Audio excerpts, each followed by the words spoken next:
The awesome new Vespid models come with an awesome new orange colour scheme.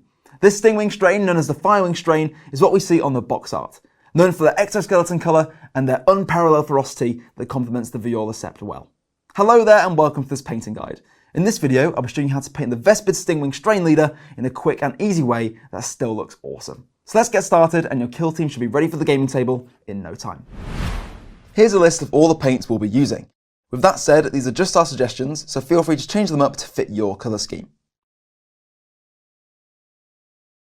And here's also a list of the additional equipment that we've used.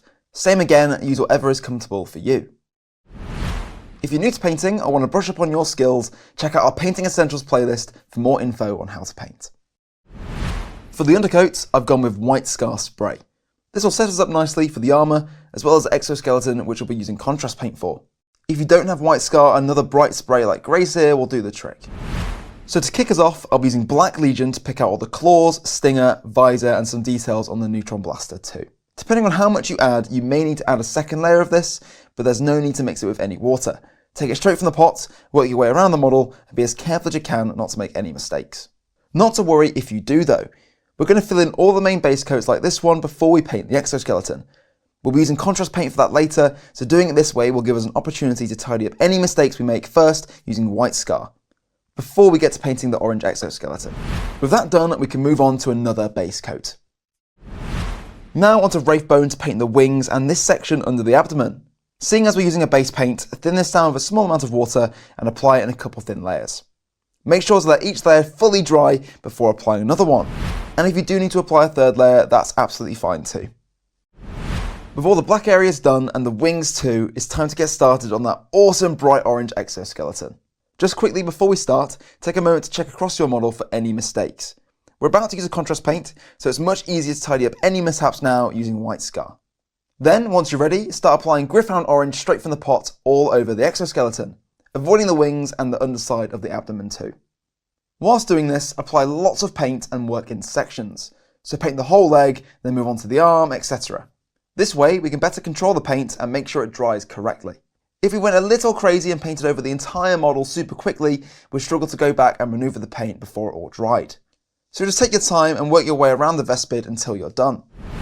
Leave it for 30 minutes or so to fully dry and your model should look something like this. Looks awesome! What's really cool about this is that it doesn't matter if the contrast is a little blotchy, as it just looks like a natural colour variation in the exoskeleton. You may find that you've accidentally got some orange onto the Wraithbone areas. Don't worry if you have, just quickly neaten up the wings and the abdomen now before moving on. The Vespid on the box art have some really cool dot patterns across their exoskeleton. To add these, thin down some corn red and start carefully painting small patterns where you think they'll look cool. I'm adding them to the shoulders, hands, knees and antenna too, but feel free to pick out some other areas with this if you want to. This is 100% an optional step, so don't feel like you have to do this if you're not feeling up to it. Because we're only painting small details here, one layer should do the trick.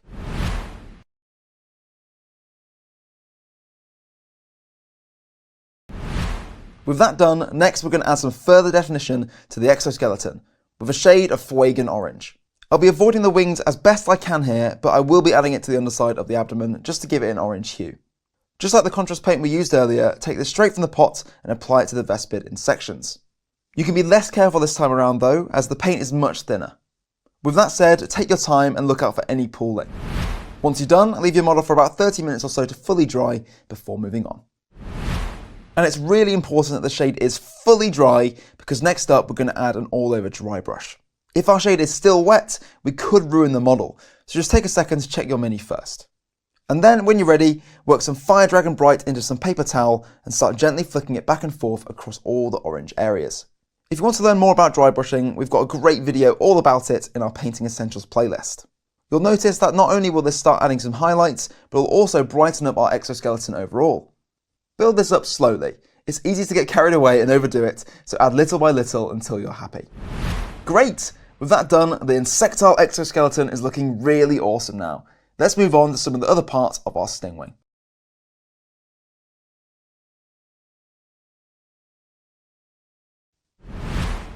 For the rubble on the base, we'll be using a couple thin layers of Mechanicus Standard Grey. While you're at it, you could also add this to some areas on the weapon to make it a little more interesting. Check out the box art for help if you're stuck on where to paint this. After that, we can move on to Rune Lord Brass to paint the classic Tau Bolt on the Neutron Blaster, as well as pick out these metal parts in the rubble too. And then it's time for another shade. Next up, I'll be using Nuln Oil mixed with some Lamia Medium in a 1:4 ratio mix. I'll be using this to shade all the white parts. So that's the weapon, this detail on the back, and because we're painting the Strain Leader, he has this super cool helmet for us to shade too. Now we've mixed this with Lamia Medium here because we're shading white. The medium will help to make the shade more subtle over such a bright colour and reduce the chance of any tide marks or unwanted blobs forming. With that said, you can use straight Nuln Oil instead if you want to, which is what I'll be doing to shade the base. With all those new areas shaded, leave your model for about 30 to 40 minutes to fully dry, and then we can move on to the next step. Now I'm just going to quickly tidy up all the white areas using White Scar. I'll also block in the crystal on the Neutron Blaster and the lenses on the helmet too. You may need 3 layers for this because white is such a bright colour. That's absolutely fine, just make sure that each layer is thin and completely dry before you apply another one. After that, we can complete these areas using some contrast paint. Striking Scorpion Green for the crystal on the Neutron Blaster, and Frost Heart for the lenses on the helmet. Obviously, you could switch these colours out for whatever you fancy. And with that step done, all you have to do is complete the base in whichever scheme matches the rest of your kill team or Tau army, and then our Vespid Stingwing Strain Leader is battle ready. For my model, I used Astrogranite for the base, but if you're unsure or just want some extra help, we have a great video all about texture paint and basing in our Painting Essentials playlist. So our Vespid is now ready to head to the gaming table, but there's actually a few extra steps we can do to take the paint job up a notch, so stick around if you're interested. On the box art, the Strain Leader has these really cool dark red patches on his shoulders. To replicate this, you can thin down some Flesh Tearers red with Lamia Medium in a 1:4 ratio mix, and build up this effect. So it will start off really subtle, but once you've applied 2 or 3 layers, it will look really cool. You can go ahead and do this for all your Stingwings if you want to, or save it for all your specialists instead. And even though we're only applying this to the shoulders, don't let that stop you from applying it to other places too. If you want to take the exoskeleton further, we can add another dry brush, this time with Ushabti Bone.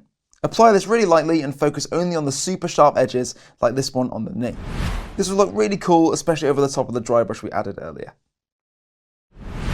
Another cool detail the Stingwings on the box art all share are the awesome green dot patterns that appear towards the bottom of their wings. If you want to include these on your kill team, get some Sons of Horus green, thin it down with some water, and start carefully creating some patterns.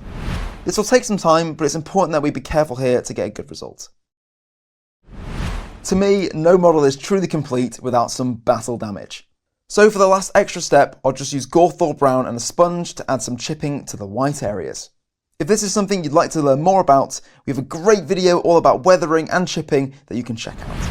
And with that final step complete, this Strain Leader is looking suitably awesome and battle hardened, ready to lead the rest of the Stingwing kill team into action, all for the greater good. Hopefully you found this video useful, not just for painting the Strain Leader, but also for painting the rest of your Stingwing kill team in the colour scheme we see on the box art. I've had an absolute blast painting this awesome model, and I hope you have too. For more tutorials, tips and tricks, you can check out some of the other videos on the Warhammer YouTube channel. Alternatively, you can head to our Warhammer store, where our amazing staff are always happy to help. Thanks for watching, see you next time, bye bye!